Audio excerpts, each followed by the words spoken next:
वृंदावन जाऊंगी। चल मैं तुझे सबसे विद्वान बनाती हूं। और मां के आशीर्वाद से वही महामूर्ख महाज्ञानी कालिदास बन गए। वही कालिदास, महाकवि कालिदास। ऐसे कालिदास, एक नारी के कारण वो इतने बड़े विद्वान हो सके। एक नारी के कारण तुलसीदास जी विद्वान हो सके। तो आप लोग अपने पतियों को कब बनाओगी विद्वान?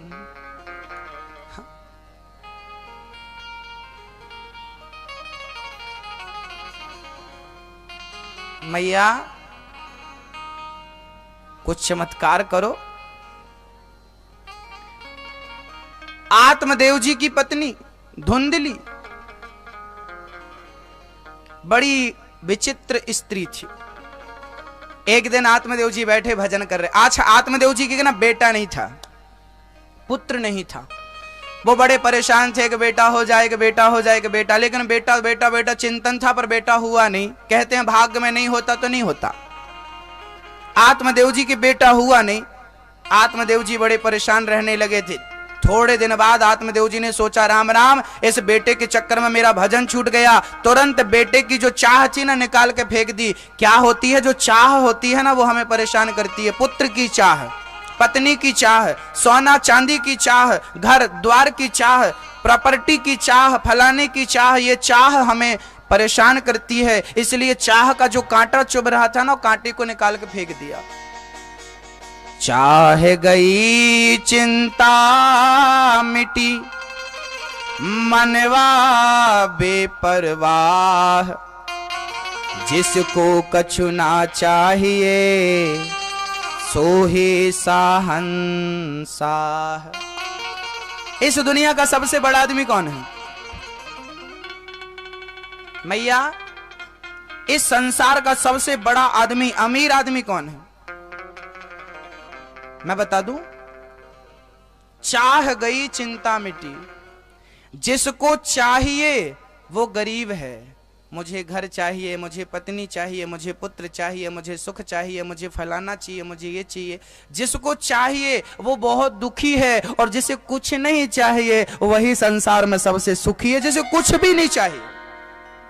चाह गई चिंता मिटी। आप परेशान क्यों हो? आप दुखी क्यों हो? क्योंकि आपको कुछ चाहिए, और कुछ भी नहीं चाहिए तो सुखी हो है? अच्छा सोचिए, आपको घर चाहिए। गुरुजी हम किराए से रहते, घर हो जाता तो बड़ी कृपा होती। अब घर की चाह परेशान कर रही है। घर घर घर कब होगा, कब? ये परेशानी। अब चाहिए ही नहीं। नहीं, हमको नहीं चाहिए, हम सुखी हैं, बहुत सुखी हैं। लो प्रसन्न है। चाह। एक मजदूर था, बेचारा साल भर से सोच रहा था पैसे आ जाएंगे तो साइकिल ले लूंगा, पैसे आ जाएंगे तो साइकिल ले लूंगा। और उसके सामने एक बहुत बड़े बंगले पर एक करोड़पति आदमी रहता था। उसने भी साल भर से सोच रखा था, यार मेरे को BMW खरीदनी है, 50 लाख की गाड़ी खरीदनी है, 50 लाख की गाड़ी खरीदनी है, 50 लाख। एक सामने वाला बोल रहा था मेरे को साइकिल खरीदनी है, और जस्ट सामने वाला बोल रहा था मुझे 50 लाख की गाड़ी। एक दिन क्या हुआ, संयोग देखिए, एक ही दिन दोनों ने इच्छाएं पूरी करी। आज उसने साइकिल उठाई, और आज ही उसने 50 लाख की गाड़ी उठाई। बढ़िया लग्जरी, बढ़िया BMW, बढ़िया गाड़ी। उसने भी अपनी गाड़ी पर बढ़िया सा तिलक लगाया। उसने भी बढ़िया ओम बनाया अपनी गाड़ी में। और इसने भी साइकिल में हल्दी चावल छोड़कर इसने भी बढ़िया ओम बनाया। वो भी BMW में बैठा और ये साइकिल में बैठा। और जब दोनों चले तो आप मुझे बस इतना बता दो कि किसका सुख ज्यादा था और किसका सुख कम था, किसकी खुशी ज्यादा थी और किसकी खुशी कम थी, ये बता दो आप। बोलो, इनमें से ज्यादा सुखी कौन था? ज्यादा खुशी किसके पास थी? BMW के पास वाले पास कि साइकिल वाले के पास? नहीं, आप ऐसा क्यों बोल रहे हो? साइकिल वाले के पास। पक्षपाती डिसीजन नहीं चाहिए मेरे को। यदि सुख देखा जाए, आनंद देखा जाए, तो दोनों का सुख, दोनों का आनंद बराबर है। साइकिल वाला साइकिल में बैठकर जितना खुश हो रहा है भाई, उसकी संपत्ति साइकिल है। और गाड़ी वाला जितना सुखी गाड़ी वाला, उतना ही सुखी साइकिल वाला है। सुख में कमी नहीं है, वो भी खुश, साहब आज गाय साइकिल खरीद ली, ये मेरी साइकिल, तुम भी बैठो। और वो भी कह रहा आज मैंने BMW खरीदी, आओ जरा सवारी करो। तो खुशी बराबर है, सुख बराबर, आनंद दोनों का बराबर है, दोनों खुश है। दोनों ने साल भर से सपना देख रखा था। यदि सुख पैसे में है तो BMW वाला ज्यादा सुखी होना चाहिए था। मैं क्या कहता हूं, सुख पैसे में नहीं है, सुख तो संतोष में है। जिसको जितने में संतोष हो जाए वो उतने में सुखी हो जाता है। मैं साइकिल में संतोष हो गए, संतोष रख लिया, मैं BMW से ज्यादा सुखी हूं। मेरे पास साइकिल है और मैं सुखी हूं, मेरे को संतोष है साइकिल में, और तुझे BMW में संतोष नहीं है तो तू मेरे से ज्यादा परेशान है। मैं भले साइकिल में हूं। संतोष ही सबसे बड़ी पूंजी है, संतोष ही सबसे बड़ा सुख है। लेकिन वो सुख, आप कहते हो गुरुजी सुखी कब होंगे, गुरुजी सुख कब आएगा? अरे सुख तो आपकी झोली में है, संतोष रख लो, सुखी हो। जिस दिन संतोष की एंट्री होगी उस दिन दुखों की नो एंट्री हो जाएगी। आपके पास एक हार है सोने का, मेरी पड़ोसन के पास अभी उसके पति ने बढ़ा दिया, रानी हार यहां तक आता है, वो मिल जाए सुखी हो जाऊं। अरे बहन तू अपने में खुश रह ना, उनको क्यों नहीं देखती जिनके पास वैन टैक्स का भी नहीं है, नकली के लिए भी मोहताज है। तेरे पास असली है, सोने का हार है, सोने का मंगलसूत्र, सोने की बिंदिया, सोने के बाले हैं, उसको तो देख जिसके पास सोने का कुछ भी नहीं है। एक मैया चांदी का मंगलसूत्र पहने घूम रही थी। मैंने कहा मैया तुझे सोने का मंगलसूत्र पहनने की खुशी है कि नहीं, सोने का मिल जाए तो पहनेगी कि नहीं? बोले गुरुजी मैं चांदी हूं, बहुत खुश हूं, मुझे नहीं चाहिए सोना। लो अब बताइए वो सोने वाले से ज्यादा आगे निकल गई कि नहीं? और आप सोना पाके भी रो रही हो, ये नहीं है वो नहीं है, तो आपसे अच्छी तो चांदी वाली, बेचारी सुखी है। जब आवे संतोष धन, सब धन धूरी समान, गौधन गजधन बाज धन और रतन धन खान। संतोष ही सबसे बड़ी संपत्ति है। आत्मदेव जी के घर बेटा नहीं था, गुरुजी एक बेटा हो जाता सुखी हो जाता। आपके घर में भी यदि बेटा नहीं है ना, आप लोग दुखी हो, गुरुजी बेटा नहीं है, भगवान ने सब दिया पर बेटा नहीं। जिसके घर में खाने को रोटी होती है ना, उसके घर में खाने वाला नहीं होता, और जिसके घर में खाने वाले होते हैं उसके घर में खाने को रोटी नहीं होती। यही विधाता का संतुलन है। बेटा नहीं है। आत्मदेव जी के घर सब कुछ था पर बेटा नहीं था, पुत्र नहीं था, संतान नहीं थी। एक मैया मेरे पास आई, गुरुजी बेटा नहीं है। मैंने कहा क्या है? बोले बेटियां हैं 2। बोली गुरुजी हमारे घर 2 बेटियां हैं, परीक्षा है बेटा हो जाए। हमने कहा चल मेरे साथ। कहां ले जा रहे हो? मैंने कहा तू चल। मैं ले गया मैं उसके घर ले गया जिसके घर बेटी भी नहीं थी। मैंने कहा इस बहन से मिल और इससे पूछ इसके साथ क्या गुजर रही है। तेरे घर में 2 बेटियां हैं तो भी तू रो रही है बेटे के लिए, और इससे पूछ इसे क्या चाहिए? तो उसने कहा गुरुजी हमें तो बेटी भी मिल जाए तो हम भगवान का प्रसाद समझ के उसको रखेंगे और बड़े खुश रहेंगे। हमारे घर तो 10 साल हो गए शादी को, कुछ नहीं है। जिसके घर कुछ नहीं है वो बेटी से संतुष्ट है, और जिसके घर में बेटी है वो बेटे के लिए रो रही है। सुखी कौन है ये बता दो? बेटा पाने वाली सुखी है कि बेटा ना पाने वाली सुखी है? कौन सुखी है? कोई सुखी नहीं है। एक दिन मैंने देखा एक रिक्शा वाला था, रिक्शा चलाता, उसका घर था रोड में किनारे तरफ। घास की झोपड़ी थी, कुछ बरसाती बरसाती, कुछ टीन वीन रखा था, और उस छोटे से घर में रहता था। रिक्शा वाला था, रिक्शा चला के आता, अपनी झोपड़ी में आता, और उसी घर के सामने एक आलीशान बंगला था, आलीशान। उस बंगले की तरफ देखता वो रिक्शा वाला, और थोड़ी देर बैठा सोचता, ओहो मैं जीवन भर रिक्शा चलाऊं, 50 और रिक्शे चलाऊं तो भी इस जैसा बंगला नहीं बनवा सकता। बेचारा ये सोच सोच के सो जाता।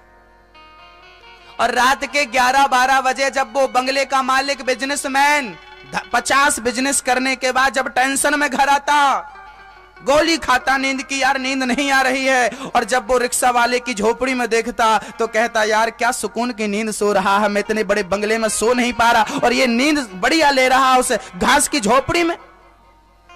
वो इसको देखता और ये उसको देखता, ये वहां सुख ढूंढ रहा है और वो यहां सुख ढूंढ रहा है। बताइए सुख कहां है? रिक्शा वाला उसे अमीर कह रहा है, आलीशान बंगले वाले वो सो नहीं पा रहा बेचारा। ज्यादा काम धंधा हो ना, ज्यादा बिजनेस हो तो नींद नहीं आती साहब। 4-4 गोलियां खाओ नींद की तो भी उल्लू की तरह ताकना पड़ता है, उल्लू की तरह रात भर लोग जागते रहते, नींद नहीं आ रही है, पैसा बहुत पड़ा है, नींद नहीं आ रही है। मेरे पास 1 रुपया नहीं है, मैं खूब सोता हूं, और मेरे पास 1 लाख रुपया आ जाए, नींद आएगी? पैसा नींद हराम करता है, लोग समझते नहीं है। अपना सुकून, अपना चैन, छोटा सा बच्चा तो रात के 12 घंटे सोता हो, दिन के भी 8 घंटे सो लेता है, छोटा सा बच्चा। और वही बच्चा जब बड़ा हो जाता है ना तो 2-2 घंटे सोने के लिए नींद की गोलियां खाता है।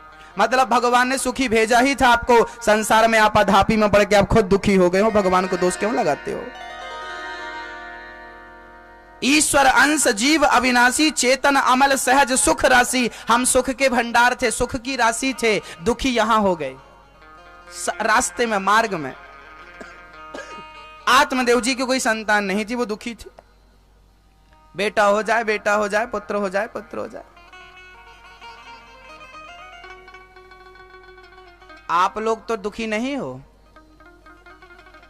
वैसे जिनको बेटा नहीं होता ना, वो तो फिर भी अपने आप को समझा लेती है, लेकिन ना ये बूढ़ी बूढ़ी माताएं टोकती रहती, उसकी बहू के बेटा नहीं है, उसकी बहू के बेटा नहीं। अरे तेरी बहू के बेटा है तो तूने कौन सा गढ़ जीत लिया? हमेशा बोलती रहेगी, दांत वांत गिर गए खा लेगी, पी लेगी, पड़ोसन के घर जाएगी, बोलती रहेगी उसके बहू के बेटा नहीं है, उसके बेटा नहीं है, बेटा है। जिसके बेटा हो जाता है ना उसके बारे में कोई कुछ नहीं बोलता, और जिसके बेटा नहीं होता पूरे लोग, पड़ोसी और घर और परिवार और रिश्ते सब पीछे पड़ जाओ, बहू के बेटा नहीं है, बहू के बेटा नहीं है, बहू के बेटा नहीं। पता नहीं ऐसा कौन सा गुनाह कर दिया, उसके बेटा नहीं है तो उसकी क्या गलती है? किसी के दुख को देखकर हंसी मत उड़ाना, संभल कर बैठना, जग में तमाशा देखने वालों, कहीं खुद ना तमाशा बन जाना, तमाशा देखने वालों। आज वो तमाशा बनी है, कल आप बन जाओगी। इसलिए किसी के दुख में दुखी हो जाना अच्छा है, पर किसी के दुख में उसकी हंसी उड़ाना, उसका मजाक करना, उसका मजाक बना लेना, समाज के सामने उसको बलात् उसकी हंसी उड़ा करके उसे अपमानित कर देना, ये बुरी आदतें हैं समाज की। आज 21वीं सदी में पढ़े लिखे लोगों के बीच में भी आज बेटे को लेके ऐसी ऐसी बातें होती हैं, उसके बहू के बेटा नहीं। आज तो कम से कम ये बातें नहीं होनी चाहिए। आज समाज पढ़ा लिखा है, आप सब पढ़े लिखे लोग हैं, लेकिन मैंने पढ़े लिखे लोगों को भी बच्चों के लिए झगड़ते देखा है। बड़े ज्ञानियों को बच्चों के लिए उसकी बहू के बेटा और उसकी बहू के बेटा नहीं है, झगड़ रहे। किसी को सुख नहीं दे सकते तो तसल्ली नहीं दे सकते तो आंसू तो कम से कम मत दो उसकी। अच्छा, किसी स्त्री को बेटा, डॉक्टर ने बोल दिया इसको बेटा नहीं होगा। चलिए मैं किसी एक लड़की की, किसी औरत की, किसी बहन की बात करता हूं। किसी स्त्री को बोल दिया डॉक्टर ने इसको बेटा नहीं होगा, इसके पेट में प्रॉब्लम है, ये मां नहीं बन सकती, तो क्या आपको उसकी हंसी उड़ाना चाहिए? क्या आपको उसका मजाक उड़ाना चाहिए? तू मां नहीं बन सकती, तेरे बेटा नहीं, तेरे बेटा नहीं, तेरे बेटा नहीं। क्यों टॉर्चर करते हो उसको? बेटा नहीं है, बेटा नहीं है, बेटा नहीं है, बेटा नहीं है। तुम्हारे बेटा है, 4-4 बेटे हैं, क्या कर लिया आपने? चलिए बताइए, मीराबाई को बेटा था? मीरा, आप ना उसको समझाइए, उसका हौसला बढ़ाइए।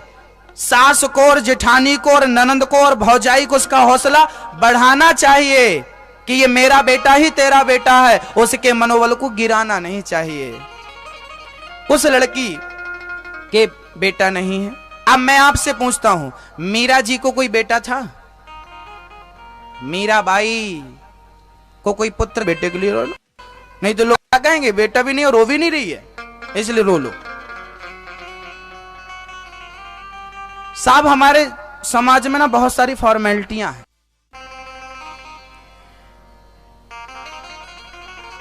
जब आप हमारे समाज में कोई मर जाता है ना, तो आप किस लिए जाती हो? किस लिए जाते हो? किस लिए जाते हो? एक मैया यदि आंसू बहाने लगेंगी ना, मैं कह सकता हूं कि भगवान ही उनका बेटा बन के उनके पास आ जाएगा।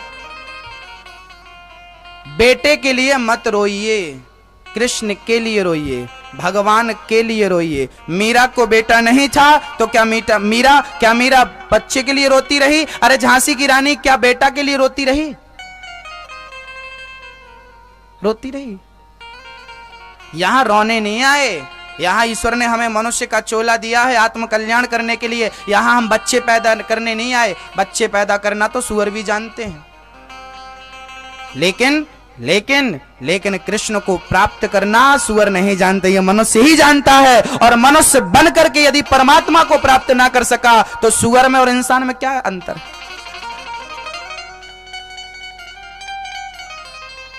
यहां हम आए हैं कृष्ण को पाने, बेटा बेटी को पाने नहीं आए। ये तो बाद की चीज है, ये तो यात्री लोग हैं, मिलते गए रास्ते में। आपको यहां से दिल्ली जाना है, ट्रेन में आप बैठे, आप जिस सीट में बैठे हो आपकी बाजू वाली सीट में कोई ना कोई बैठा मिल जाता है। ये यात्री लोग हैं, इनसे बातें करिए, इनसे दो बातें करिए और मिलिए जुलिए, हाल चाल पूछिए, यहां तक अच्छा है। पर इनसे मोहब्बत कर लेना अच्छा नहीं है, क्योंकि इनकी स्टेशन आएगी, इनको उतरना पड़ेगा, आपकी स्टेशन आएगी, आपको उतरना पड़ेगा। ये जिंदगी यात्रा है। यहाँ बेटा बेटी, पति पत्नी, माता पिता सब यात्री के रूप में मिलते हैं, और जिसका जब स्टेशन आ जाता है उतरते जाते हैं। किस पर पढ़ेंगे, किसके लिए रोएंगे, किसके लिए रोएंगे?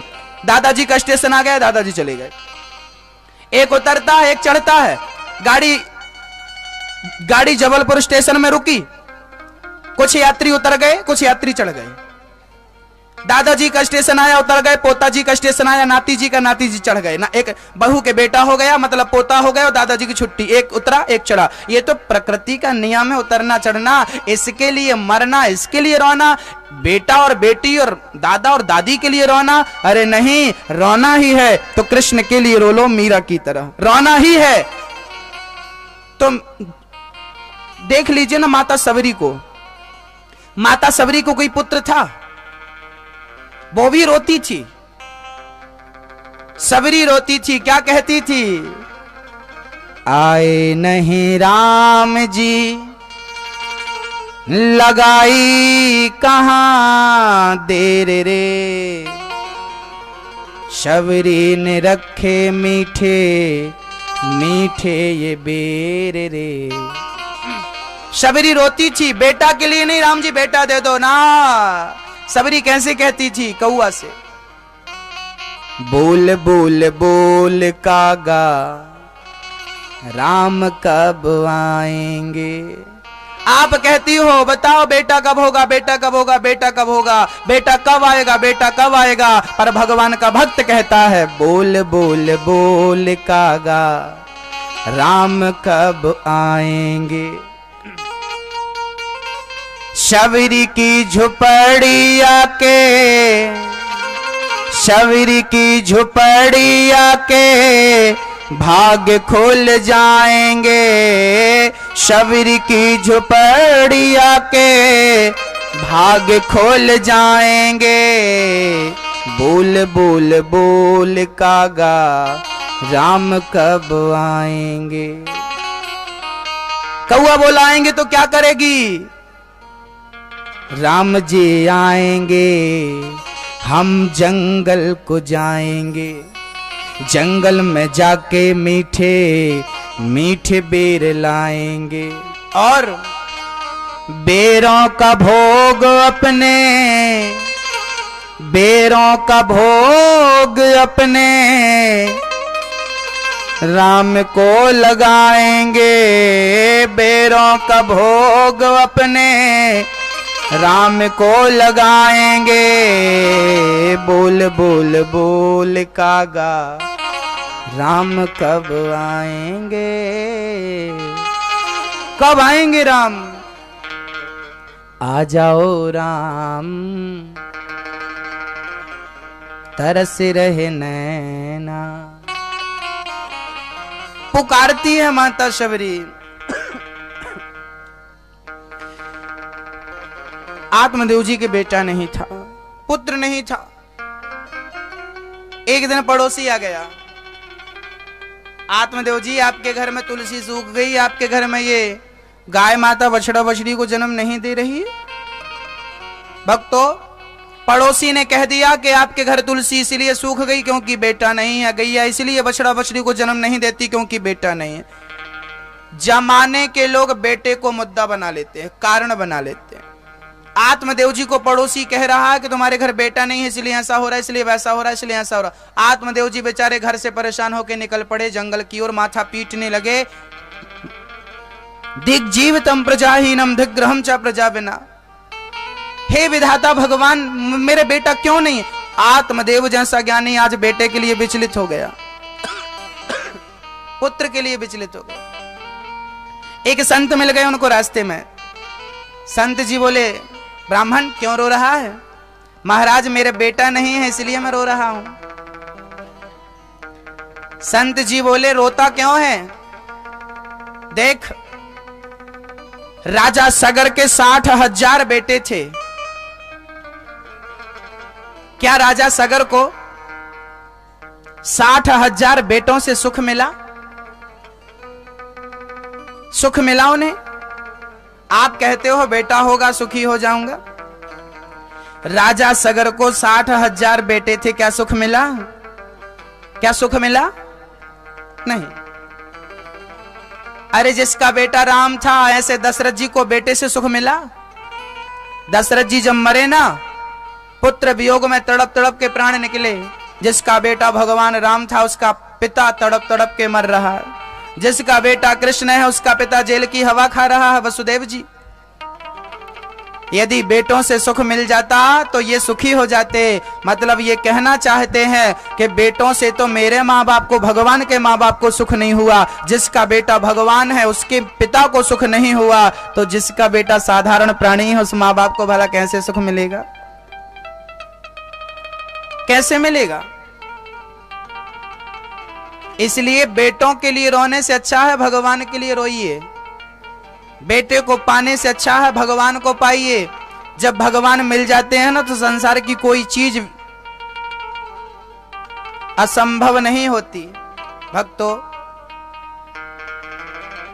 लो पढ़ो। आत्मदेव जी को महात्मा जी समझा रहे हैं। महात्मा जी से बोले, महाराज मुझे बेटा चाहिए, मुझे कुछ नहीं चाहिए।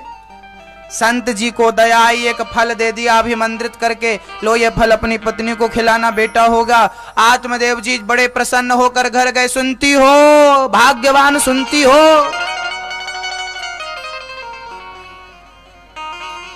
धुंधली निकली, क्या हुआ? अरे देखो फल लाया हूं। अंदर से धुंधली आई, आत्मदेव जी ने फल दे दिया, बोले ये फल खा ले। धुंधली बोली, ये फलों की घर में क्या कमी थी, ये फल खाने में बैठूंगी? आत्मदेव जी बोली, ये साधारण नहीं है, खाएगी तो बेटा होगा। बोले मैं नहीं खाती। आत्मदेव जी बोले खा ले। धुंधली बोली मैं खा लूंगी, भोग लगा के अब जाओ। पति जी चले गए। अब धुंधली सामने फल रख के सोच रही है खाऊं कि ना खाऊं, खाऊं कि ना खाऊं। तब तक पड़ोसन आ गई। हमारे जीवन में ना पड़ोसी और पड़ोसन की बहुत अहम मान्यता होती है। क्यों? पड़ोसी, पड़ोसन आ गई। बहन क्यों सोच रही है? धुंधली बोली मेरे पति फल लाए हैं और कहते हैं खाएगी तो बेटा होगा। अब बताओ बहन, कोई फल खाने से भी बेटा होता है क्या? मेरे पति की बुद्धि मारी गई है। पड़ोसन बोली तो इसमें नुकसान क्या है? पति फल लाए हैं तो खा ले, होगा तो होगा। धुंधली बोली यदि मुझे बेटा हुआ, माना कि मैं फल खा के गर्भवती हो गई, तो बहन ये बता मेरे घर का काम कौन करेगा? पड़ोसन बोली मैं तो एक जब गर्भवती थी ना, तो मैंने अपनी ननंद को बुला लिया था। क्योंकि बच्चा होने के बाद तुझे पता नहीं है बहन, ननंद आती सबसे बड़ी झोली लेके, हमें झोली भरो, बधावा दो, बधाई दो। इसलिए हमने अपनी ननंद को 4 महीने पहले ही बुला रखा था और खूब काम कराया, और उसके बाद जो बन पड़ा तो बधाई के नाम पर दे दी दक्षिणा। सांप भी मर गए, लाठी भी नहीं टूटी। पड़ोसन बोली, धुंधली बोली, बहन तेरी ननंद ईमानदार थी, मेरी ननंद तो महान चोटी है। मैं अपनी ननंद को नहीं बुला सकती।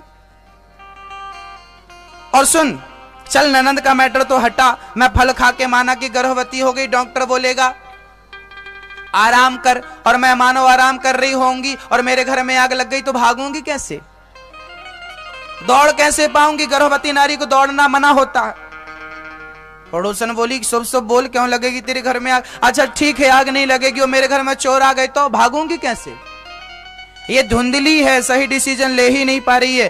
फल खाए ना खाए, क्या किया उसने फल खिला दिया अपनी गौ माता को। गौ माता बंधी थी, उसको भी बेटा बेटी हो नहीं रहा था, फल खिला दिया गौ माता को।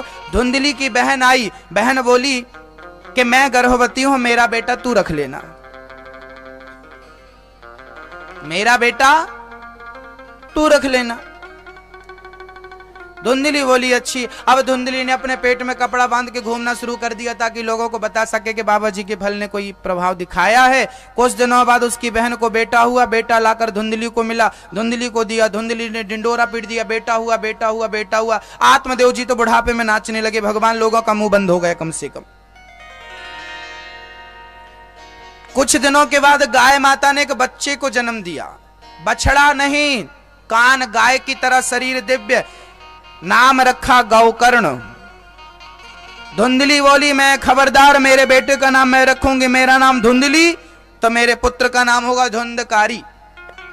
धुंधली ने अपने बेटे का नाम रखा धुंधकारी, गाय के बेटे का नाम हुआ गौकर्ण। दोनों बड़े हुए तो दोनों का क्या हाल हुआ कि यत काले न तो जातो तरुणो तनया बुभौ, गौकर्णः पंडितो ज्ञानी धुंधकारी महाखलः।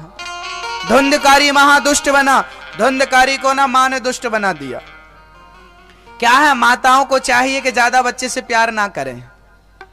आजकल की मम्मियां ना बच्चे को इतना प्यार करती हैं, इतना प्यार करती हैं कि बच्चा बिगड़ जाता। ज्यादा प्यार बिगाड़ता है।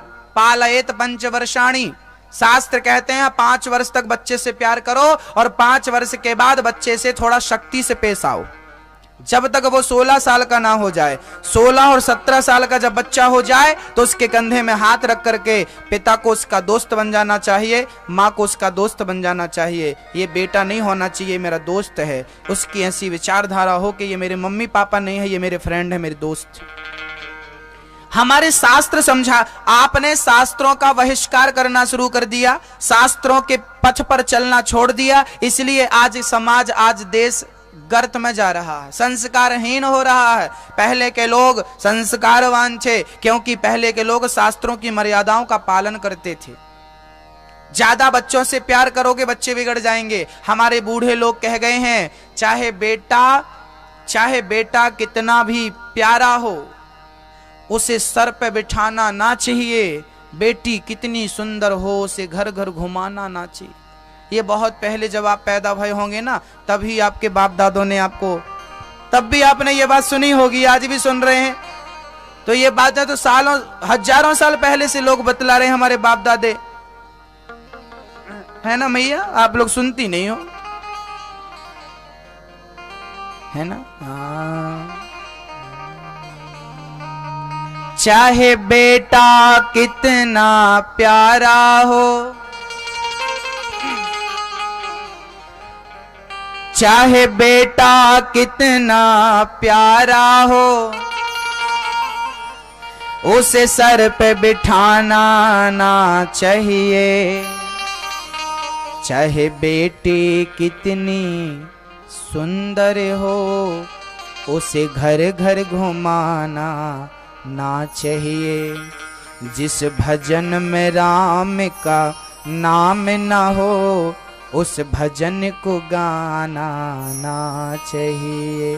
बोलो राम राम राम, बोलो राम राम राम, सीताराम सीताराम सीताराम राम राम।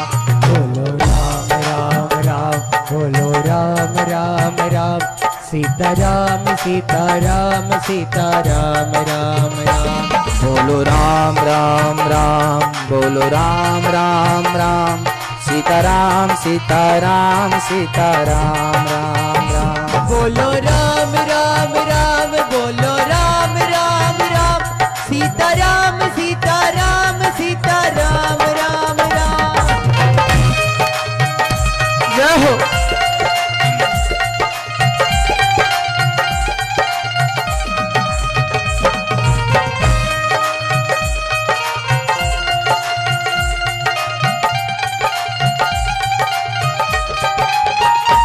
जिस माँ ने हमको जन्म दिया,